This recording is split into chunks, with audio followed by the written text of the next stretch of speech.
প্রিয় দর্শক, আজকে আমেরিকা আপনাদের স্বাগত জানাচ্ছি। আমি শাখাওয়াত হোসেন সেলিম। আজ আমাদের অতিথি যুক্তরাষ্ট্র প্রবাসী senior legal consultant, Bangladesh cultural society of north আমেরিকার প্রেসিডেন্ট নাসরিন আহমেদ এবং Bangladesh cultural society of north আমেরিকার জেনারেল সেক্রেটারি রুজি আক্তার।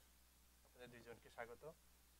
প্রিয় দর্শক, আমাদের দুই অতিথি এখানকার কমিউনিটির বিভিন্ন কার্যক্রম, তারা যে কাজগুলো করেন সেই বিষয় নিয়ে বলবেন, এবং আমাদের অন্যতম অতিথি নাসরিন আহমেদ, তিনি এখানে আইনি সেবা দিয়ে যাচ্ছেন কমিউনিটির, এবং বাংলাদেশ থেকে যারা আসেন তাদেরকেও তিনি বিশেষভাবে সেবা দিচ্ছেন। আমরা সেই বিষয়ে শুনবো। তো প্রথমে আমরা নাসরিন আহমেদকে দিয়ে শুরু করবো। আপনি আমরা এইভাবে শুরু করতে চাই যে আপনি যুক্তরাষ্ট্রে কখন আসলেন এবং আসার আগে বাংলাদেশে কি করছিলেন সেই বিষয়টা যদি শুরু করেন। আমি আসলে যুক্তরাষ্ট্রে এসেছি অনেক অল্প বয়সে। I was very tender age, 94 এসেছি। আমি বাংলাদেশে ঢাকা ইউনিভার্সিটি থেকে লতে ব্যাচেলার করার পরপরই এদেশে চলে আসি। এদেশে আমি প্রথম দিকে ছিলাম department of public information, united নেশনসের ডিপিআইতে ছিলাম for couple of years. And এরপর থেকে আবার এখানে পড়াশোনা করলাম। তারপর এদেশে লিগ্যাল প্র্যাকটিসে আছে, ইমিগ্রেশনের উপর আমাদের ল ফার্ম কাজ করে থাকে। সেই বিষয়ে শুনবো। রুজি আপা যদি বলেন ঠিক একই প্রশ্ন আপনাকেও। আমি আসছি 96-এ। বাংলাদেশে আমি পড়াশোনা করেছি খুলনা এবং ঢাকা ইউনিভার্সিটি মিলিয়ে, কারণ আমার ফাদারের জব ছিল ট্রান্সফারেবল জব। এখানে এসে আমি প্রথমেই কাজ আসলে একটা আই থিঙ্ক পোস্টে একটা অ্যাড দেখার পরে প্রথম জবটাই আমি ওয়াল্টার সেন্টারে শুরু করি 96-এ নভেম্বরে। তারপরে তো অনেক বড় ঘটনা, এটা আপনারা জানেন। ওয়াল্টারে যে ট্র্যাজেডি বলবো, আবার আমার জীবনে একটা বড় বিরাট একটা স্মৃতি, যেটা আমি যতদিন বেঁচে থাকবো এটা আমি ধারণ করে রাখবো, এবং পরবর্তীতে আমার মনে হয় আমার ছেলেমেয়েরাও মনে রাখবে।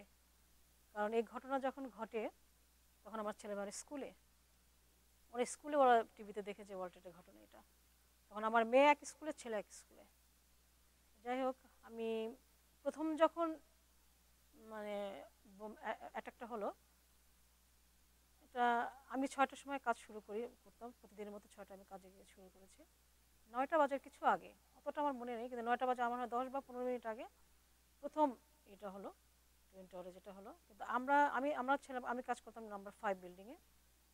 আসলে বুঝতে পারিনি যে কী ঘটনা হলো, কারণ 2 বা 3 বছর আগে আমরা যতটুকু জানি ওখানে একটা আকবর রেস্টুরেন্ট ছিল, ওখানে একটা এরকম একটা ঘটনা ঘটেছিল, বিচ্ছিন্ন ঘটনা।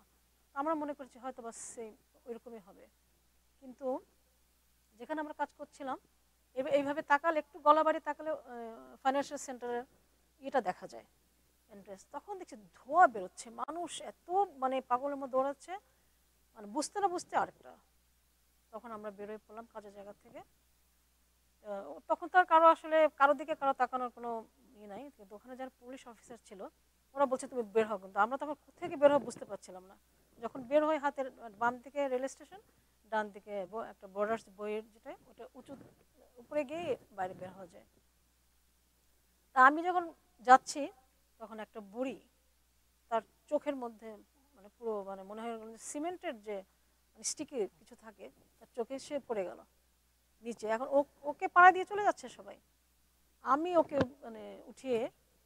উঠিয়ে যখন আমি উঠাচ্ছি, কিন্তু আমাকে যারা পুলিশ অফিসার এতদিন কাজ করেছিল জানে, আমাকে বলছে রোজি গো গেট আউট।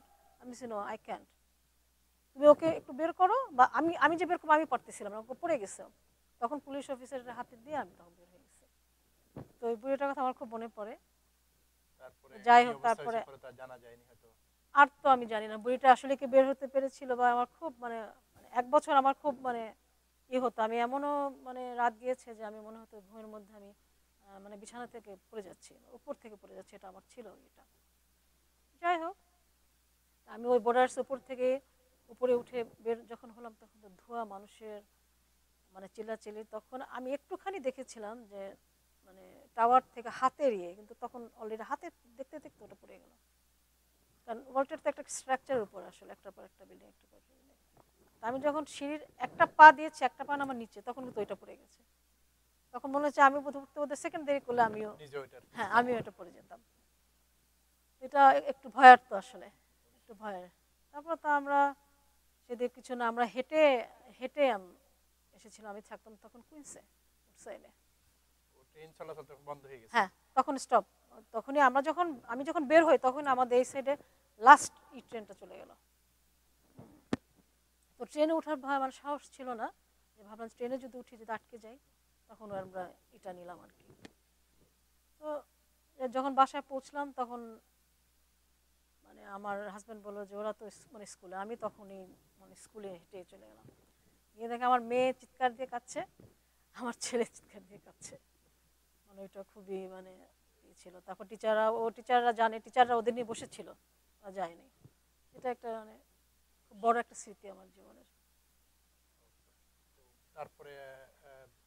তারপর তো আসলে আমাদের কাজ ছিল না, বাট আমাদের যে কোম্পানিটা খুব একটা বেশি দিন আমাদের করে না, আমাদের আবার মানে মেটলাইফ আমাকে আবার করলো।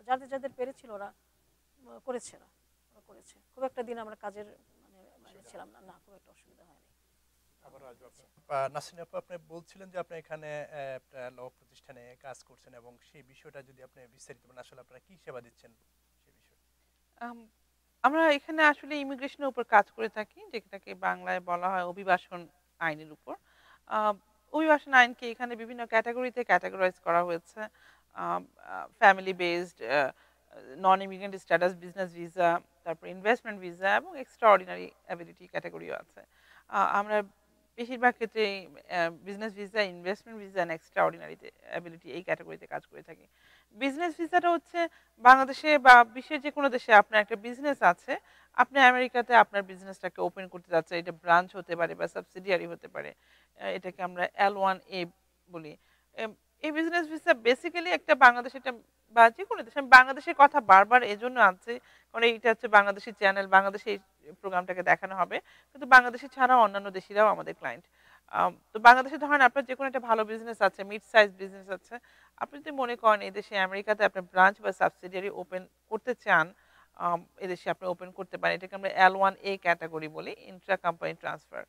আরেকটা হচ্ছে ইনভেস্টমেন্ট ভিসা, যে কোনো বাংলাদেশি বিজনেস থাকতে হবে এমন কথা না, যে কোনো মানুষের টাকা আছে, you want to invest in this country and do the business, এটাকে আমরা ইনভেস্টমেন্ট ক্যাটাগরি বলি। এটাকে 2-3টা ভাগে ভাগ করা হয়, E1, E2 and E5। আরেকটা হচ্ছে এক্সট্রা অর্ডিনারি অ্যাবিলিটি। যদি বাংলাদেশে কেউ নিজেকে খুব এক্সট্রা অর্ডিনারি ক্যালিবার আছে, he can be a singer, actor, journalist, writer, player, what ever in his field, in his or her field, তারা যদি খুব এক্সট্রা অর্ডিনারি বা ন্যাশনাল লেভেলের হয়ে থাকে, they can apply here for extraordinary ability visa. যেটা business ভিসার ব্যাপারে যেটা বলছিলাম, অনেক সময় আমাদের বাংলাদেশের প্রেক্ষাপটে এটাকে নেগেটিভলি দেখা হয়। নেগেটিভ বলতে তারা মনে করে যে দেশের পয়সা বাইরে চলে যাচ্ছে, কিন্তু আমি এই প্র্যাকটিসে আছি এজন্য না, আমার কাছে মনে হয় এটাকে পজিটিভলি দেখা উচিত। বাংলাদেশে যারা ভালো বিজনেস করছেন তারা যদি আমেরিকাতে তাদের ব্রাঞ্চ বা সাবসিডিয়ারি ওপেন করতে পারেন, they become, I think they become the ambassador. They become the ambassador between two countries. They are making a bridge between two countries. বাংলাদেশের আমেরিকার রাজনৈতিক সম্পর্ক বলেন, কূটনৈতিক সম্পর্ক বলেন, এটার উপর কিন্তু একটা এফেক্টস, এটা অবশ্যই একটা পজিটিভ এফেক্টস আছে, এটাকে নেগেটিভলি দেখার কিছু নেই। আমরা একটা বিষয় জানি যে বাংলাদেশ থেকে টাকা নিয়ে আসার ক্ষেত্রে একটা সীমাবদ্ধতা আছে, যে এর বেশি টাকা আনা যাবে না, সেই বিষয়টা আসলে হ্যাঁ, বাংলাদেশ থেকে যখন এদেশে বাংলাদেশিরা ব্যবসা করতে চান, বাংলাদেশ ব্যাংকের কিছুটা রেস্ট্রিকশনস আছে, এরপরেও অনেক বাংলাদেশিরা এদেশে বিজনেস ওপেন করছেন এবং তারা বাংলাদেশ গভর্নমেন্টের সঙ্গে কোনো রকম হয়তো আমি ঠিক জানি না কিভাবে তাদের টাকাগুলো আসছে, বাট বাংলাদেশের গভর্নমেন্টের রেস্ট্রিকশন এটা একটা বিরাট ইস্যু বাংলাদেশিদের জন্য, বিদেশে বিজনেস করার জন্য। ডেফিনেটলি আরো অন্যান্য কমিটি, অন্য দেশের যারা কমিটির লোক আছে তাদেরকে নিয়ে আপনি কাজ করছেন, তো অন্য দেশে কি এরকম কোনো রেস্ট্রিকশন আছে কিনা যে টাকা আনার ক্ষেত্রে? অনেক দেশই আছে, কিন্তু আবার দেখা যায় কোন দেশের বিজনেস আবার শুধুমাত্র যে বাংলাদেশ আছে তাদের অলরেডি ব্রাঞ্চ ইউরোপ বা আমেরিকা, মালয়েশিয়া, ইউরোপ অথবা মিডল ইস্টার্ন কান্ট্রি, দুবাইতে আছে, তখন তারা তাদের শেয়ারটাকে ওই দেশ থেকে এদেশে ইজিলি ট্রান্সফার করতে পারে। এভাবে অনেকে আসছে এদেশে ব্যবসা করতে। আরেকটা বললেন যে ইনভেস্টমেন্টের যে ক্যাটাগরিতে গ্রিন কার্ড পাওয়া যায়, সেটা কি পরিমাণ টাকা ইনভেস্টমেন্ট করতে পারে? ইনভেস্টমেন্ট ভিসাটা বেসিক্যালি একটা হচ্ছে যে E1, E2 ক্যাটাগরি, ওখানে ক্যাপিটাল কোনো রিকোয়ারমেন্ট নাই।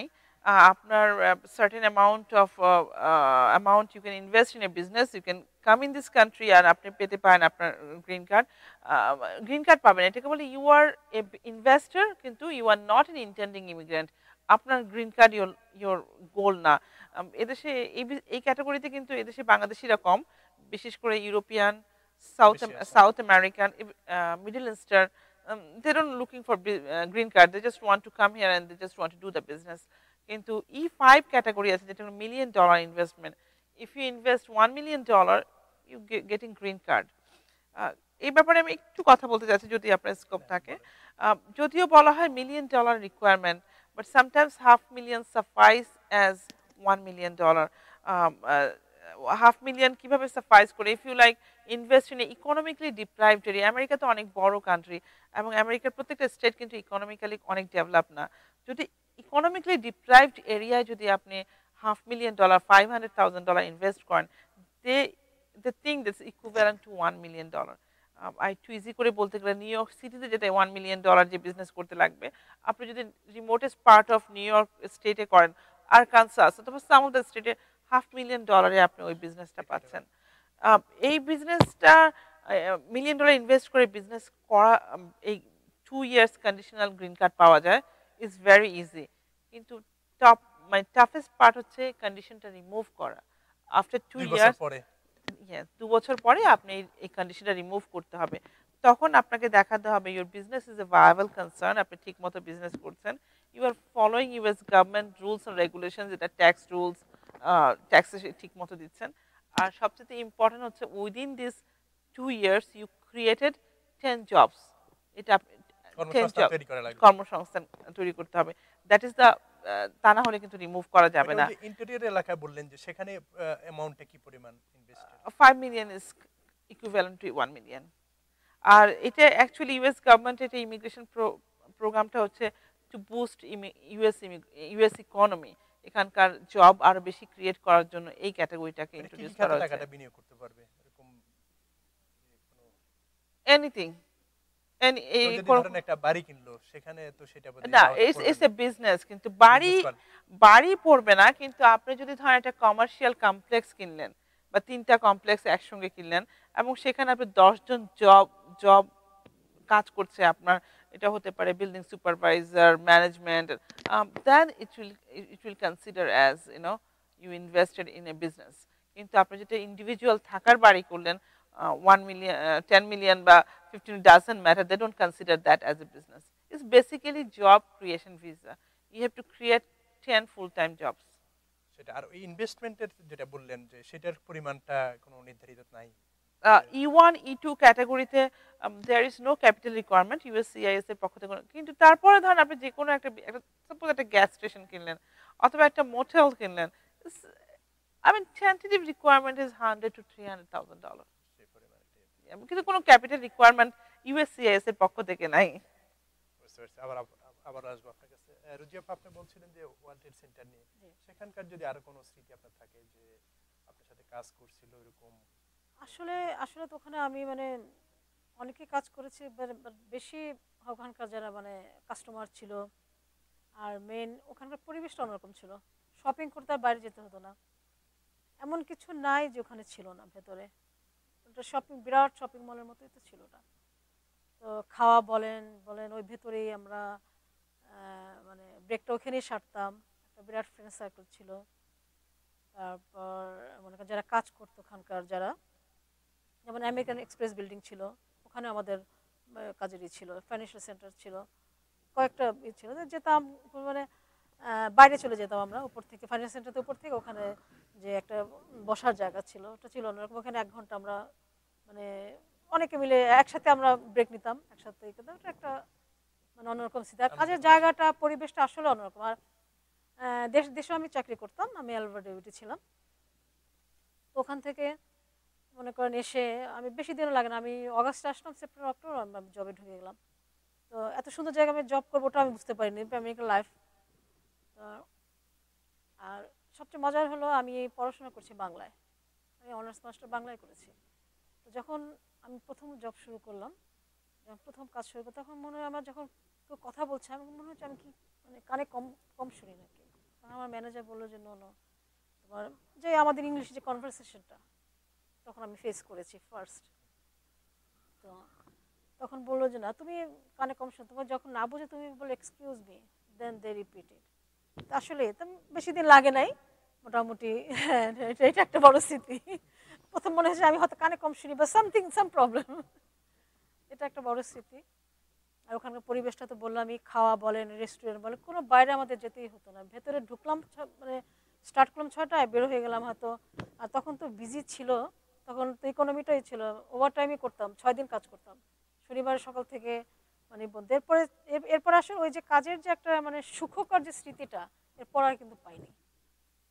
সেটা আপনি ওভার টাইমের পয়সায় বলেন আর মানে যাওয়া আসার একটা, আমি উঠে থাকতাম ই ট্রেনে, একদম স্ট্রেট চলে আসতাম অলরেডি। হ্যাঁ, কোনো থামাথামি ছিল না, ওইটাও একটা। আর কাজের একটা অন্যরকম লাগতো পরিবেশটা এখানকার। আর কোনো বাঙালি ছিল আপনাদের সাথে সেখানে? আমার সাথে ছিল না, সহকর্মী? সহকর্মী ছিল, একজন ছিল, উনি ছিল। তো উনি ছিল, ওনার বোধহয় কাজটা ছিল বিকালবেলা। উনিও আর ক্ষতিগ্রস্ত হননি? না, উনি ক্ষতিগ্রস্ত হন নাই, উনি ক্ষতিগ্রস্ত হন নাই। তারপরে আমাদের এক আপাও ছিল ওনার সাথে আমার এখনো, উনি করতেন আরেকটা ক্লোদিং স্টোরে, উনিও তখন বের হয়ে আসছেন। তো আমরা মোটামুটি যারা বের হয়ে আসছিলাম, কিন্তু মানে ওখানে যারা ছিল, যে ওখানে একটা রেস্টুরেন্ট ছিল, যেটা নামটা ভুলে গেছে, যারা মারা গিয়েছিলেন, হাজব্যান্ড ওয়াইফ, তারপর কয়েকজন বাঙালি মারা গিয়েছিলেন। আপনাদের পরিচয় ছিল তখন? না, আমার সাথে একজনের পরিচয় ছিল, উনি রেস্টুরেন্টে কাজ করতেন। ওনার কিন্তু সেদিন কাজ ছিল না, উনি সুইচ করে কাজে আসছিলেন। এটা খুব মানে খুব খুব খারাপ খারাপ হয়ে গেল, তিনি মারা গেলেন। নাসরিন আপা, আপনি বলছিলেন যে আপনাদের এই যে আইনগত যে সহায়তা দিচ্ছেন সেই বিষয়টা নিয়ে বলছেন। আসলে এখানে বাংলাদেশ থেকে আপনারা জানেন যে ওপি-1 ডিবিতে লোকজন আসতে এখন সেটা বন্ধ হয়ে গেছে। এখন কিভাবে আসার সুযোগ রয়েছে? বাংলাদেশ থেকে আসার আসলে অনেকেই non immigrant visa, B1 B2 visa এসে এখানে কেউ বিজনেস ভিসা ট্রান্সফার করছেন। H1B একটা ভিসা আছে যেটাকে বলে জব অফার থাকলে ওখান থেকে আসা যায়। To be honest with you, এখন কিন্তু সেই H1B ভিসাটা ইন্ডিয়াতে যেমন পপুলার, বাংলাদেশে সেভাবে পপুলার না। এর একটাই হচ্ছে কারণ যে আমরা হয়তো বাংলাদেশিরা খুব বেশি অ্যাপ্লাই করছি না, অথবা বাংলাদেশি যেমন এই ট্রাই স্টেট এরিয়াতে প্রায় 10,000 IT industry, all those owners are Indian. তারা চেষ্টা করে তাদের দেশের মানুষকে এই দেশে আনতে। আমরাও আশা করছি ফিউচারে H1Bটা বাংলাদেশে আরো বেশি বেশি পপুলার হবে। H1B ভিসার যে রিকোয়ারমেন্ট হচ্ছে যে you have to have a bachelor degree, মানে ব্যাচেলার ডিগ্রি যেটাকে বলে, বাট যেটা কনসিডার আইটির করা উপরে? যে কোনো, যে কোনো। You can be accountant, you can be a legal consultant, IT. তবে আমেরিকার মানে জব মার্কেটের রিকোয়ারমেন্ট অনুযায়ী যারা বেশি আসছে H1B ভিসা, আমি বলবো আইটিতে যারা করেছে অথবা যারা বিজনেস অ্যাডমিনিস্ট্রেশন, মার্কেটিং এর উপর যারা কাজ করেছে, তারাই মানে অ্যাট দিস পয়েন্ট তারাই বেশি আসছে H1B ভিসায়। আর অনেকে এদেশে এই মুহূর্তে বাংলাদেশে কিছুটা রাজনৈতিক অস্থিরতা তো আছেই। বিশেষ করে রিসেন্টলি আমরা যেটা দেখছি যে বাংলাদেশের একটা প্রোগ্রেসিভ ক্লাস, যাদেরকে আমরা ব্লগার্স বলি, যাদেরকে আমরা বলি রাইটার্স, বা যারা ওপেনলি তাদের অপিনিয়ন দিয়ে থাকেন, যারা রাজনৈতিকভাবে অনেক অনেক সক্রিয়, এরকম কিছু লোকজন এসে এখানে রাজনৈতিক আশ্রয় প্রার্থনা করছে। অ্যান্ড আমেরিকান গভর্নমেন্টও এটাকে অনেক নমনীয়তার সঙ্গে দেখছে। আরেকটা বিষয় আমরা শুনেছি যে বিএনপির পক্ষে যারা, মানে বিএনপি যারা আবেদন করে, এখানে বিএনপি কর্মী ছিল, তো বিএনপিকে এখানে সন্ত্রাসী দল হিসেবে ইমিগ্রেশন বিভাগে বোধহয় এখানে আসলে বিএনপিকে সন্ত্রাসী দল হিসেবে বলা হয়েছে। আমরা কোথাও কোনো কোনো কোনো ওভাবে কোনো ইমিগ্রেশন থেকে কোনো প্রিন্ট আউটই আমরা পাইনি। তবে কিছুদিন আগে টেক্সাসে একটা ঘটনা ঘটেছিল, যারা এদের 80 পিপল আই থিঙ্ক তারা এসেছিল এখানে, এবং বিএনপি থেকে রাজনৈতিক আশ্রয় প্রার্থনা করেছে। ইমিগ্রেশন যে কোয়েশ্চেনটা অ্যারাইজ করেছে সেটা হচ্ছে যে তারা যদি বিএনপি যদি একটা বাংলাদেশের রাজনৈতিক দল হয়ে থাকে, রাজনৈতিক কর্ম, তাহলে কেন রাজনৈতিক আশ্রয় প্রার্থনা করছে? তারা তো রাজনৈতিক চর্চা সেখানে করার সুযোগ পাচ্ছে। এই ধরনের একটা কোয়েশ্চেন ক্রিয়েট হয়েছিল। কিন্তু বিএনপিকে ঠিক এরকম কিছু ইমিগ্রেশন, আমি রাজনৈতিক অপিনিয়নের কথা বলছি না, কিন্তু ইমিগ্রেশন থেকে এরকম কোনো কিছু আমরা পাইনি। আর এমনি ধরো শুধু রাজনৈতিক আশ্রয় প্রার্থী হইতে পারে না অন্যভাবেও কেউ আবেদন করতে পারে সেই বিষয়ে তার আসার পরে? আসলে রাজনৈতিক আশ্রয়কে আমরা এটা না বলে এটা বলে অ্যাসাইলাম বলা হয়। আপনি তাহলে অ্যাসাইলাম শুধু যখন রাজনীতিক না। এটা শুধুমাত্র বেসড অন পলিটিক্যাল অপিনিয়ন না, it can be your race, your religion, আপনার ধর্ম, অথবা your membership of certain organisation. মানে আপনাকে দেখাতে হবে যে আপনার you have fear of persecution back in your country. আপনার দেশে আপনার জীবনযাত্রা ঝুঁকিপূর্ণ, অথবা আপনার নর্মাল মানবিক জীবন সেখানে করতে পারছেন না। আহ, এটা আপনার ধর্মের কারণে হতে পারে, ধর্মীয় কোনো সমস্যা, রেস হতে পারে, অনেকে এটা নিয়ে অনেক সময় মানুষ অনেক প্রবলেম ফেস করে, অথবা অনেক সময় মহিলারা দেখা যায় তারা ওমেন রাইট নিয়ে কাজ করছে, অথবা এসব মানে যে কোনো কারণ, মানে asylum is not always based on political opinion, সেটা না, বিভিন্ন বিভিন্ন কারণে হতে পারে। রুজিয়াফা বলছিলেন যে ওয়ার্ল্ড ট্রেড সেন্টার নিয়ে বলছেন, মানে বাঙালিরা অনেকে এখানে আসার পরে বিভিন্নভাবে আপনার যে সহযোগিতাটা করছেন, আপনারাও একজন কমিউনিটি অ্যাক্টিভিস্ট হিসেবে আপনিও বিভিন্ন সেবা দিচ্ছেন, সেই বিষয়টা যে কমিউনিটির জন্য কিভাবে কাজ করছেন কাজের? আমি আসলে মানে কালচারাল সাইডটা কাজ করতেছি, আমাদের সংস্কৃতি যেটা বাংলা বাংলা সংস্কৃতি। আমি মানে আমার সংস্কৃতিকে আমি দেশে থাকতেই আমি ভালোবাসি, ওখানে আমি জড়িত ছিলাম বিভিন্ন সংগঠনে, এবং আমি ওখানে আসলে গান গাইতাম ছোটোবেলা থেকে। আমি মানে পণ্ডিত রামকানাই দাসের ছাত্রী, সেই 5.5 বছর বয়স থেকে। ওখানে সিলেট রেডিওতেও আমি শিল্পী ছিলাম রেগুলার, খুলনাতেও আমি ছিলাম।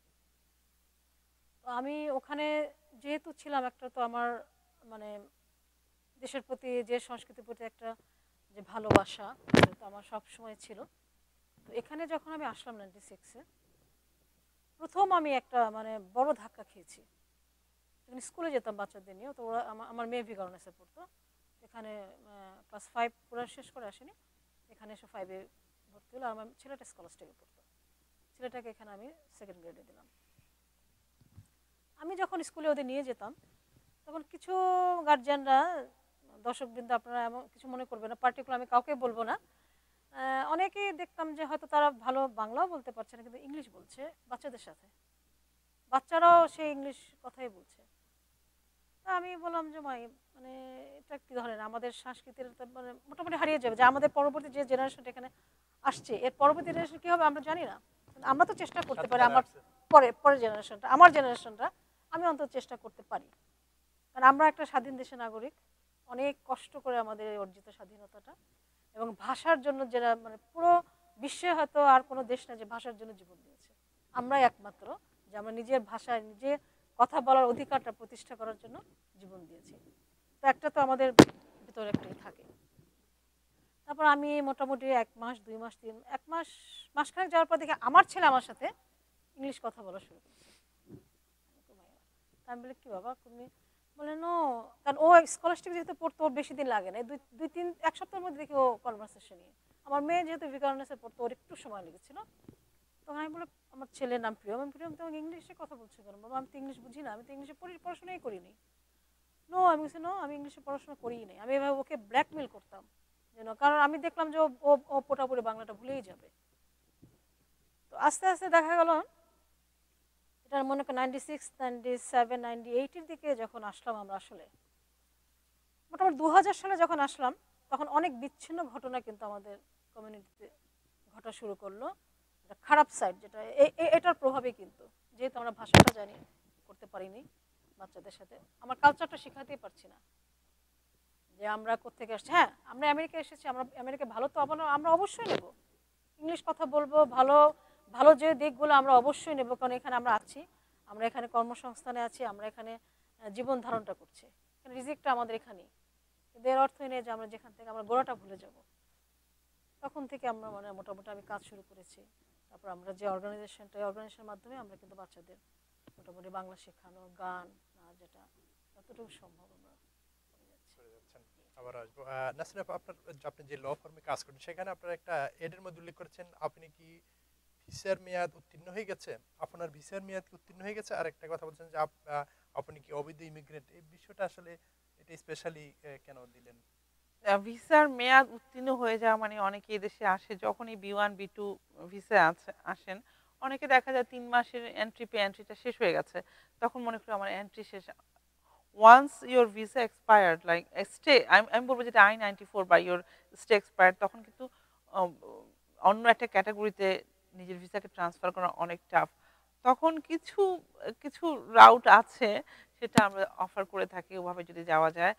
আর আনডকুমেন্টেড যেটা বলা যাচ্ছে, এখন আসলে আমেরিকাতে আনডকুমেন্টেড বলতে আমরা যেটা বুঝি, যারা এদেশে এসছে হয়তো বর্ডার দিয়ে অথবা যে কোনো উপায়ে ঢুকে পড়েছে কিন্তু তাদের কোনো এন্ট্রি রেকর্ড নাই, তাদের জন্য আসলে রেমেডি দেওয়াটা অনেক কঠিন। আবার যারা বর্ডার ক্রস করে আসে অ্যারাইভিং এলিয়েন, তাদের জন্য হয়তো রেমেডি দেওয়া যায়। কিন্তু আসলে আমি একটা আপনার প্রোগ্রামের মাধ্যমে একটা কথা বলতে চাই যে আমরা নাওয়াডেজ সিগনিফিক্যান্ট অ্যামাউন্ট অফ কেসেস করছি, পলিটিক্যাল অ্যাসাইলাম কেসেস, তারা বর্ডার দিয়ে এন্ট্রি হচ্ছে এবং বাংলাদেশে তারা বিভিন্ন দালালের মাধ্যমে অনেক হাজার হাজার টাকা তারা গচ্ছা দিয়ে এদেশে আসছে। এই জিনিসটা আসলে বাংলাদেশের গভর্নমেন্টের উচিত কিছুটা কাজ করা, কারণ যারা আসছে এদেশে তারা জীবনের ঝুঁকি নিয়ে আসছে। আমি আমার ক্লায়েন্টদের সঙ্গে মাঝে মাঝে কথা বলি, আম, নোয়াখালী, কুমিল্লা, ব্রাহ্মণবাড়িয়া, সিলেটের রিমোটেস্ট পার্টের, তারা ঢাকাও দেখেনি, প্লেনে সরাসরি গ্রাম থেকে চলে আসছে গ্রাম থেকে, দালালের মাধ্যমে। হ্যাঁ তারা বিভিন্ন মানে 14-15টা দেশ মাঝখানে ক্রস করে আসে, এর মধ্যে বলিভিয়া, ব্রাজিল, এরপরে যখন লাস্টের দিকে আসে কলম্বিয়া জঙ্গল, পানামার যে একটা পানামা জেলে থাকতে হয় তাদেরকে, তার মানে তার জীবনটা কিন্তু অনেক ঝুঁকিপূর্ণ। তারা যখন বর্ডারে এসে পৌঁছে তখন তাদের মনে হয় they got a second life, এবং বর্ডারে এসে তারা কি বলতে হবে সেটাও জানে না। মানে অ্যাসাইলামের তো একটা ক্যাটাগরি আছে, তাদেরকে ওই দালালরা কোনো রকম ট্রেনিং দেয় না ওখানে গিয়ে কি বলতে হবে, তারা নিজের প্রবলেমটাকেও বলতে পারে না। আহ, এই এরা আসলেই এই দালালদের ভিকটিম। এটা যে কোনো না কোনোভাবে এই জিনিসটা বন্ধ হওয়া উচিত। সেই বিষয়টা। আরেকটা বিষয়, আপনার প্রেসিডেন্ট ওবামার নির্বাহী আদেশের সর্বশেষ কি অবস্থা, সেই বিষয়টা নিয়ে একটু বলেন। প্রেসিডেন্ট ওবামার যখন এই ওবামার রিফর্ম অ্যাক্টের যখন একটা কথাবার্তা চলছিল, আমরা সবাই অনেক অনেক অনেক খুশি হয়েছে যে হয়তো অনেকদিন পরে হাজার হাজার মানুষ আবার লিগেলাইজেশন পাবে, এর মধ্যে কিছু বাংলাদেশিরাও পাবে, এরকম একটা আম, খুশির জোয়ার কমিটি চলছিল। এই মুহূর্তে আমরা যেটা বলবো, এই ওবামার নির্বাহী আদেশটা রেস্ট্রেইন অর্ডার হয়েছে, আপনি জানেন টেক্সাসে। এটার সঙ্গে আসলে পলিটিক্যাল ব্যাপারটাও জড়িত। সামনে ইলেকশনে যদি যদি আবার ডেমোক্রেট আসে, আমরা আশা করি এই নির্বাহী আদেশটা হয়তো আবার নতুনভাবে কার্যকর হবে। এই মুহূর্তে আমরা যারা ইমিগ্রেশন প্র্যাকটিসে আছি, to be honest with you, we don't know what's gonna happen, আমরা কিছুই জানি না। আর যদি যদি যদি রিপাবলিকান ক্ষমতায় আসে, it will B A nightmare, এটা একটা দুঃস্বপ্নে পরিণত হবে। আমরা কোনো কোনো আশা নাই। আমরা এই বিষয় নিয়ে অন্যদিন কথা বলবো। আমরা আপনার বাংলাদেশ কালচারাল সোসাইটি নিয়ে একটু কথা বলবো। আপনার যে প্রতিষ্ঠার প্রেক্ষাপটটা যদি বলেন, এবং কবে থেকে আপনি এই যে কালচারাল বিষয়টার সাথে সম্পৃক্ত হলেন। আমি আপনাকে বলেছি আমি দেশে অনেক অল্প বয়সে এসেছি, লাইক আমি তখন 21 ইয়ার্স ওল্ড, ঢাকা ইউনিভার্সিটি থেকে শুধুমাত্র লেখাপড়া শেষ করে যখন এসেছি। আসার প্রথম দিকটা ছিল খুবই খুবই স্ট্রাগল লাইফ, লেখাপড়ার পাশাপাশি জব, পাশাপাশি কিভাবে নিজেকে ইকোনমিক্যালি একটু একটু বেটার অফ করা যায়, এটা নিয়ে যখন স্ট্রাগল করছি। শেষ দিকে মনে হচ্ছে যে যতই যতই আমরা এদেশে এস্টাবলিশড হই না কেন, নিজের শেকড় নিজের রাউটকে ভুলে যাওয়া উচিত না। সুখবর হচ্ছে এখানে এখন বিশেষ করে নিউ ইয়র্কে অনেক কালচারাল অর্গানাইজেশন আছে, সবাই সবাই ভালো কাজ করছে আমি বলবো। এখন আমরা বাংলাদেশের যতগুলো ন্যাশনাল রিচুয়ালস আছে, যেগুলোকে আমরা বলি 16ই ডিসেম্বর, 21শে ফেব্রুয়ারি, আমাদের স্বাধীনতা দিবস, আমরা এখানে পালন করছি, বিভিন্ন সংগঠন তারা কাজ করছে এর উপর। পাশাপাশি আমরা আমাদের যেগুলো সোশ্যাল কাজগুলো আমরা করছি, যেমন আমাদের পহেলা বৈশাখ, আমাদের আমাদের জাতির যত ঐতিহ্য আছে, আমরা মোটামুটি সবগুলো অর্গানাইজেশনের চেষ্টা করছে আমাদের মধ্যে এই কাজগুলো করার। তো বাংলাদেশ কালচারাল সোসাইটি যে অর্গানাইজেশনের প্রেসিডেন্ট আমি, বেসিক্যালি ওই অর্গানাইজেশনের কাজটা শুরু হয় রোজি আপার হাত ধরে, জেনারেল সেক্রেটারি সাধারণ সম্পাদক। ওনার আসলে ওই ওই যদিও আমি প্রেসিডেন্ট, কিন্তু বেশিরভাগ কর্মকাণ্ড রোজি আপাই করে থাকেন। আমাদের স্কুল আছে, বাচ্চাদেরকে বাংলা শেখানো হয়, নাচ শেখানো হয়, গান শেখানো হয়। ওই জায়গাটায় আমি খুব একটা এক্সপার্ট না, মানে এই যে টিচিং এর ব্যাপারটা যেগুলো থাকে। বাট আমি যে কাজটা করে থাকি, যে একটা অর্গানাইজেশনকে চালানোর জন্য অনেকগুলো অ্যাডমিনিস্ট্রেটিভ ওয়ার্ক থাকে, সেই অ্যাডমিনিস্ট্রেটিভ কাজগুলো আমি করে থাকি। আর বাংলাদেশ কালচারাল সোসাইটির শুরু হয়েছে আজ থেকে প্রায় 7-8 বছর আগে। এটার প্রেসিডেন্ট ছিলেন, ফাউন্ডিং প্রেসিডেন্ট হচ্ছে নুরুল আবেদিন, উনি পুকুসপিতে থাকেন। নুরুল আবেদিন ভাই যদিও পুকুসপিতে এখানে কাজ করতেন, আমরা একসঙ্গে টিম হিসেবে কাজ করতাম। 2013 এর পরে I become the president, Harun Rozi Akhtar, he become the cultural general secretary, and এভাবে আমরা কাজ করছি, চেষ্টা করছি ভালো কিছু করার, অনেক ভালো কিছু করতে পারছি তা না, বাট আমাদের আমাদের চেষ্টার মধ্যে আছে। রুজিফা বলেন, আপনি তো একটা ধারাবাহিকভাবে বলছিলেন যে এখানকার হ্যাঁ বাংলা ওটা সংস্কৃতি, কিন্তু আমি আমি একটুখানি মানে নাসরিন সম্বন্ধে বলতে চাই। কালচারাল সাইডটা আমি মনে করেন যে আমার অনেক দিনের একটা মানে শখ, এখানে আমি কিছু করব কিছু, কিন্তু সবসময় না মানে যে একটা হেল্পিং যে একটা হ্যান্ড মানে পজিটিভলি যেটা একটা পাওয়াটা খুব মুশকিল। আমি ওর মানে ওর কাছ থেকে আমি মানে শতভাগ আর কি যে একটা মানে যেভাবে ফাইন্যান্সিয়াল বলেন একটা জায়গার ব্যাপার যতটুকু সম্ভব ও আমাকে মানে মনে হয় এই কালচারাল সোসাইটিকে পুরোপুরি ও হেল্প করে। এটা ওর জন্য সবসময় মোটামুটি আমরা দুজনে মিলেই কাজ করি। আর যেটা মেইন যেটা মানে আমাদের যেটা কথা বলে দোয়া এবং দাওয়া দুইটাই দরকার। মনে করেন দাওয়ার মানে পুরোপুরি এটাই হলো নাসরিন আহমেদ। আর আপনি যেটা বলছেন কালচার, যেটা এখানে এসে যে প্রবলেমটা আমি আমি যেটা আপনাকে বললাম যেটা দেখেছি বাচ্চাদের মধ্যে, বাচ্চাদের কোনো আমি কোনো দোষটা আসলে দেখিনি, এটা সম্পূর্ণ দোষ ছিল আমাদের গার্জিয়ানদেরই, কিন্তু এটা আস্তে আস্তে এখন অনেক ডেভেলপড, অনেক, এটা বিশেষ করে 2000-এর পর থেকেই কিন্তু এটা শুরু। হয়তো যেভাবে হোক গার্জিয়ানে বুঝতে পেরেছেন। আর তখন অত সংগঠন ছিল না যেমন এখন সংগঠন, বিভিন্ন সংগঠনগুলো 16 ডিসেম্বর 21 ফেব্রুয়ারি সব এগুলো পালন করে। প্রতিটা বাচ্চাও আস্তে আস্তে এরা পার্টিসিপেট করতে করতে কম্পিটিশনে এরা আঁকাঝুঁকা বলেন, কবিতা আবৃত্তি বলেন, কিছু কিছু জায়গায় ওদেরও উৎসাহটা অনেকটা বেড়েছে। সেটা বিভিন্ন সংগঠনে এটার অবদান বিভিন্ন সংগঠনে, আসলে এটা ব্যক্তিগতভাবে এটা সম্ভব না। হ্যাঁ, কথা শেখানো যায়, মনে করেন আপনি কথা শেখালেন কিন্তু কতখানি, বাসায় আপনি ওরা স্কুলেই থাকে তো অনেকটা সময়, আর বাসায় এসে কিন্তু ওরা ইংলিশেই পড়াশোনা করছে, বাংলা তো আর করছে না। হ্যাঁ, তো ওই যে এক্সট্রা যে চর্চাটা ওটা কিন্তু এখন বাসায় করছে। যেমন আমি থাকি পারচেস্টারে, আমি জানি কিছু কমিউনিটি আছে ওখানে, হিন্দু বলেন, বাঙালি হিন্দু কমিউনিটি আছে, বাঙালি কমিউনিটি আছে। ওখানে প্রতি সপ্তাহে শুক্রবারে মনে করেন বাসায় বাসায় ক্লাস হয়। মনে করেন আমার বাসায় একদিন শুক্রবার, আরেকজনের বাসায় একদিন শুক্রবার। কারা করছে? এরা মনে করেন আমার নিজেরাই, এরা কিন্তু কোনো সংগঠন না, প্যারেন্টসরা করতেছে। এটা এত ভালো একটা উদ্যোগ, এবং এখানে তো কোনো মানে মানে কোনো দলাদলি মারামারি কোনো মানে স্বার্থ কোনো নেই, এটা নিয়ে নিজেদের যে কালচারটাকে ধরে রাখার জন্য এরা বাংলাটা শেখাচ্ছে এবং বেশ ভালো করছে, বাচ্চাগুলো বাংলা শিখছে, ওরা পড়তে পারছে। এটা একটা এত ভালো উদ্যোগ যে মানে আমরা মনে করি যেটা আমাদের পরবর্তী জেনারেশনটা মানে এর পরবর্তী হয়তো বা ধরে রাখবে, এটা আমাদের একটা আশা, বড় একটা আশা। কালচারাল আপনার যে কালচারাল সোসাইটি করছে, বাংলাদেশ কালচারাল সোসাইটির ভবিষ্যৎ পরিকল্পনা কি? আসলে আমি যেটা বিশ্বাস করি যে আমরা একটা ওয়েস্টার্ন সোসাইটিতে আছি, আমাদের বাচ্চাদেরকে এখানে যখন গ্রো আপ করবো, যতই আমরা বাংলা শেখাই, কালচার শেখাই, এখানকার সোসাইটির ইম্প্যাক্ট তো থাকবেই, কিন্তু আমাদের এই চেষ্টাটা যদি থাকে তাহলে অ্যাটলিস্ট 100% না পারলেও 40% আমরা ইনজেক্ট করতে পারবো আমাদের বাচ্চাদের মধ্যে আমাদের কালচার। তারা অ্যাটলিস্ট বাংলায় লিখতে না পারলে কথা বলতে পারবে, অ্যাটলিস্ট তারা আমাদের বাংলাদেশে কোথায় কি হচ্ছে, বাংলাদেশের কোন ডে ইম্পর্টেন্ট সেটা সেটা দেখতে সেটা তারা পারবে। আমরা গত বছর বাংলাদেশ ডে সেলিব্রেট করেছি আমাদের অ্যাসেম্বলি অ্যান্ড সিনেট হলে। ওখানে আমাদের বাংলাদেশের উপর একটা রেজুলেশন করা হয়, রেজুলেশন পাস করে। শুধু তাই না, ওখানকার সিনেট সেশনটা শুরু হয় আমাদের ধর্মীয় ইনভোকেশনের মাধ্যমে।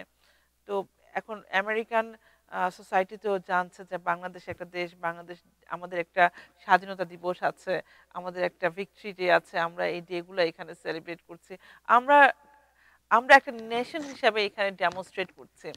আর বাংলাদেশ কালচারাল সোসাইটির গোল যেটা, আমাদের যেটা গোল হচ্ছে to make a bridge between two culture, মানে আমাদের বাচ্চাদের মধ্যে বাংলাদেশি কালচার, আমেরিকান কালচারের ভালো দিকগুলোও কিন্তু আছে, সব খারাপ না।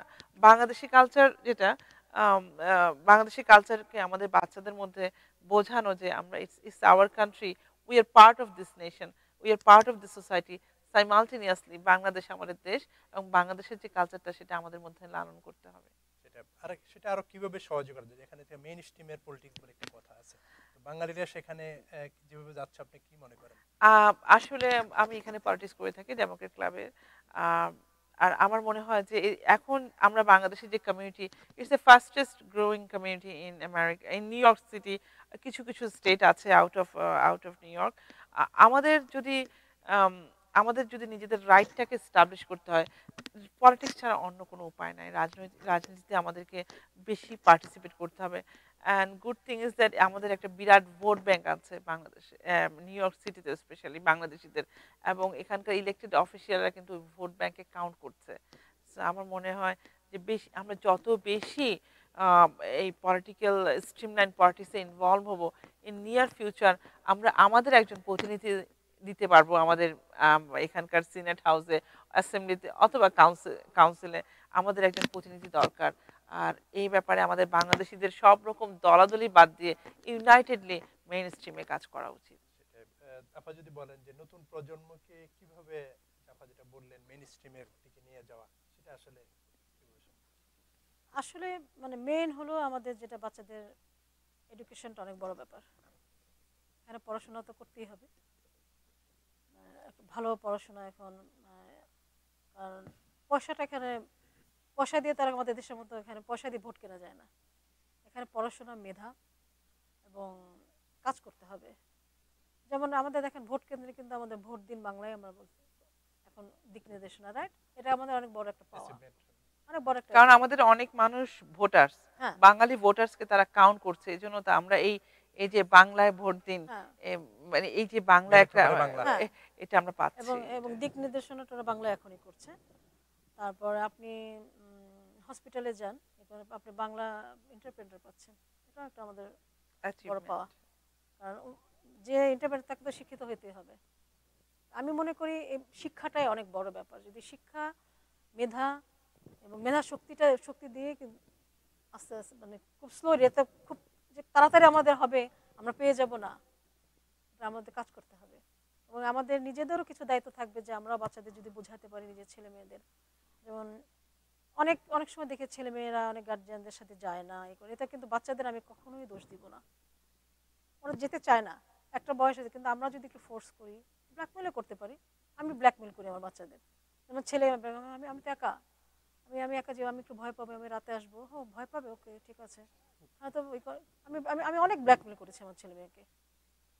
তো ওরা আজকাল ওরা হয় কি একটু বোর হয়, ওরা সাথী পায় না, যেমন খুঁজে পায় না একটু, যার জন্য হয়তো মনে হয় 4-5-6 ঘন্টা আমরা থাকি এক জায়গায়, ওরা থাকতে চায় না। তো আমাদের উচিত মানে গার্জিয়ানদের হয়তো যেভাবে হোক, কারণ আমরা অনেক সময় মানে আমরা কি আসলে জীবনটা আমরা মানে একটা মঞ্চ, আমি মনে করি জীবনটা আসলে একটা মঞ্চ, আমরা সবাই অভিনেত্রী, যেভাবেই হোক, সেটা as a mother, as a guardian, as a teacher, যেভাবেই হোক।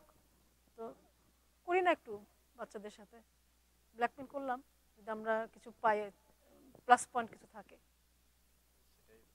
আমরা শেষ করব, আপনি বলছিলেন মেইন স্ট্রিমের পলিটিক্স, যে এই মেইন স্ট্রিমের পলিটিক্সে জয়েন করার পরেই আসল জায়গায় যাওয়া যাবে, সেই বিষয়টা আপনি বলছিলেন। আসলে এটা অনেকটা সিস্টেমটা অনেকটা বাংলাদেশের মতোই। যারা বাংলাদেশের গ্রাসরুট লেভেলে রাজনৈতিক দলের সঙ্গে কাজ করেছে তারাই কিন্তু একদিন পার্লামেন্টে গিয়ে বসতে পারছে। যে কোনো মানুষ কিন্তু পট করে গিয়ে পার্লামেন্টে বা ওখানকার রাজনৈতিক টপ মোস্ট গোলে গিয়ে যেতে পারে না। তো আমাদেরকেও ঠিক সেম সিচুয়েশন, এখানে আমাদের ইলেক্টেড অফিসিয়ালদের সঙ্গে ক্যাম্পেইনে কাজ করতে হবে, ইলেকশন ক্যাম্পেইনে তাদের বিভিন্ন অনুষ্ঠানে পার্টিসিপেট করতে হয়। স্পেশালি যখন ইলেকশন সিজন থাকে আমাদেরকে literally door to door campaign করতে হয়, যেভাবে আমরা পার্টিসিপেট করছি দেন দে কাউন্টার্স। এবং সবচেয়ে উচিত আমাদের প্রত্যেকটা ভোটার্সকে গিয়ে ভোট দেওয়া, সিটিজেন হওয়ার সঙ্গে সঙ্গে নিজেকে রেজিস্টার্ড করা ভোটার হিসাবে। আর এই গ্রাসরুট থেকে কাজ না করলে আমরা কখনোই দেশের সিনেট হাউসে বা অ্যাসেম্বলিতে গিয়ে বসতে পারবো। রাজনৈতিক শিক্ষাটাও কিন্তু একটা শিক্ষা, এটা স্লোলি মানুষের মধ্যে গড়ে ওঠে, স্লোলি শিখতে হয়। সো আমাদের participation in main stream politics, সেটাই আমাদেরকে নিয়ে যেতে পারে আমাদের একজন প্রতিনিধি আমরা ভবিষ্যতে তৈরি করতে পারবো, আমরা যদি কন্টিনিউয়েশন রাখি, more and more participation, more and more voters. সম্ভব হবে। আপনাকে অনেক ধন্যবাদ। ধন্যবাদ আপনাকে। শেষ করবো আজকে, আপনাকে অনেক ধন্যবাদ স্টুডিওতে আসবার জন্য। প্রিয় দর্শক, আজ আমরা এখানে শেষ করবো। আপনারা ভালো থাকুন, সুস্থ থাকুন এবং মিলেনিয়ামের সঙ্গেই থাকুন।